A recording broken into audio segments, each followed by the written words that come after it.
Աշխարհում ամենախոշոր միջեկեղեցական կառույցը Եկեղեցիների համաշխարհային խորհուրդը մայիսի վերջին համաժողով է կազմակերպում նվիրված Արցախում հայկական ժառանգությանը։ Համաժողովը կկայանա Շվեյցարիայի Բեռն քաղաքում Եկեղեցիների համաշխարհային խորհրդի կենտրոնակայանում։ Եվրոպայի կարևորագույն քաղաքներից մեկում կայանալիք համաժողովին մասնակցելու եւ իր օրհնության խոսքն է հղելու նաեւ Գարեգին II ամենայն հայոց կաթողիկոսը։ Կրոնի ազատություն, հայ հոգեվոր մշակութային եւ պատմական ժառանգության պահպանությունը Արցախում խորագրի ներքո համաժողովը կանդրադառնա Արցախում հակամարտության հետևանքներին, Արցախի հայկական ժառանգության, ժողովրդի իրավունքների եւ արցախահայության հետագա անվտանգության հիմնահարցերին։ Համաժողովին շուրջ 150 մասնակից է ներգրավված։ Նման մասշտաբի հավաք կազմակերպելու միտքը ամենայն հայոց հայրապետինն էր։ 2023 թվականի սեպտեմբերին, երբ տեղի ունեցավ Արցախի ողջ բնակչության բռնի տեղահանությունը, այդ օրերին Սուրբ Էջմիածնում հյուրաբար գտնվում էր Եկեղեցիների համաշխարհային խորհրդի գլխավոր քարտուղար Ջերի Փիլայը իր շքախմբով, եւ նա ականատես եղավ այդ ամբողջ ողբերգության։ Եվ բնականաբար այդ օրերին մեր ողջ հայ ժողովուրդը մտահոգված էր եւ վեհապար հայրապետն էլ իր հերթին հայտնելով իր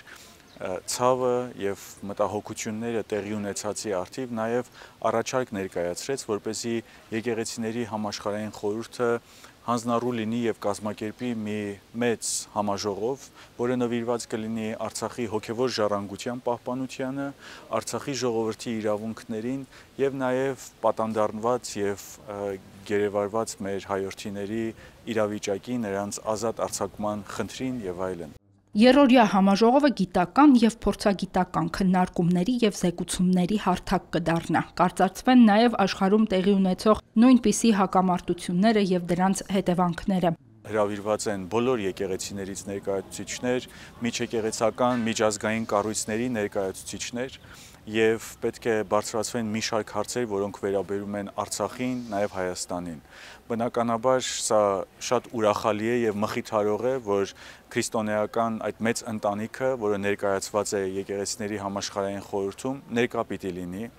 եւ զանազան մասնագետներ պետք է խոսեն, ներկայացնեն այս խնդիրը, ինչպես նաեւ առաջարկեն լուծումներ։ Մայիսի սկզբին Եկեղեցիների համաշխարհային խորհրդի փոխմոդերատորներից Վիգեն arczepiskopos Այքազյանը համաժողովին ընդառաջ ուղերձ է հղել, որում մասնավորապես նշում է, որ հակամարտություններից տուժածների ձայնը չպետք է անտեսված մնա։ Մենք մեր աչքով տեսանք Ադրբեջանի ռազմական ագրեսիայի պատճառած խորվիշտը, 100,000-ից ավելի մարդ հարկադրված լքեց նախնիների հողը։ Ոչ միայն հողն է կորսված, այլև նրանց պատմությունը, մշակույթը, ինքնությունը։ Անարդարությունն ավելի խորացավ համաշխարհային հանրության լռության պատճառով։ Մարդկային արժանապատվության եւ կրոնական ազատության սկզբունքներով առաջնորդվող դիվանագիտությունը կարող է հարթել համակեցության ճանապարհը։ Որպես Քրիստոսի հետևորդներ պետք է հարցնենք ինքներս մեզ, իսկ որն է մեր դերն այս ամենում։ Խաղաղությունն սկիզբ է առնում սրտի կերպափոխումով, բայց այն պետք է արտահայտվի նաև հանրային վկայությամբ։ Եկեղեցիների համաշխարհային խորհուրդը միջեկեղեցական ամենակարևոր կառույցն է աշխարհում։ Այն իր մեջ ներառում է հարյուրավոր եկեղեցիներ, միլիոնավոր հավատացյալներ, որոնք այդ խորհրդի մաս են կազմում իրենց եկեղեցիների միջոցով։ Կառույցը հնչեղ ու կարևոր ձայն ունի միջազգային ասպարեզում։ Որոշումները կայացնելիս, նաև երբ որ հարցը կրոնական կամ եկեղեցական որևէ խնդրին է առնչված, բնականաբար նաև խորհրդակցում են այնպիսի կառույցների հետ, ինչպիսին Եկեղեցիների համաշխարհային խորհուրդն է, որ ունի իր մշտական ներկայացուցիչը ՄԱԿ-ում եւ միջազգային այլ կառույցներում։ Բնականաբար այս կոնֆերանսին ներկայացված իրավաբաններ, իրավապաշտպաններ, պատմաբաններ, մշակութաբաններ իրենց զանազան տեսանկյունից պետք է ներկայացնեն Արցախին առնչված խնդիրները եւ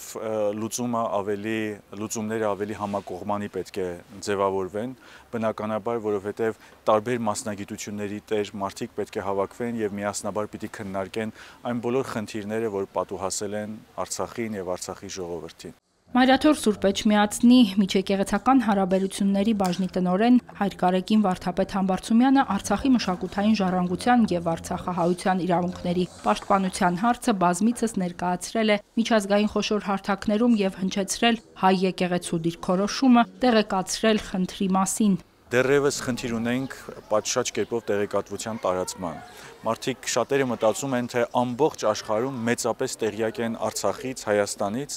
բայց անգամ բարեկամ երկրներում դեռևս մասնագետներ եւ գիտնականներ եւ խնդրով առնչված, նմանատիպ խնդիրներով առնչված մասնագետներ դեռևս տեղյակ չեն ամբողջապես այս խնդրին։ Եվ բնականաբար մեծ առաքելություն է նաեւ զուտ տեղեկատվության, ճիշտ ճշգրիտ տեղեկատվության տարածումը։ Մենք գիտենք, որ հակառակ ճամբարում բնականաբար Ադրբեջանը զանազան կերպերով կազմակերպում է որևէ բան չխնայելով պատմաշինարարությամբ է զբաղված, տեղեկատվության տարածմամբ եւ այլն, որտեղ ոչ միայն հայկական ժառանգությունը չի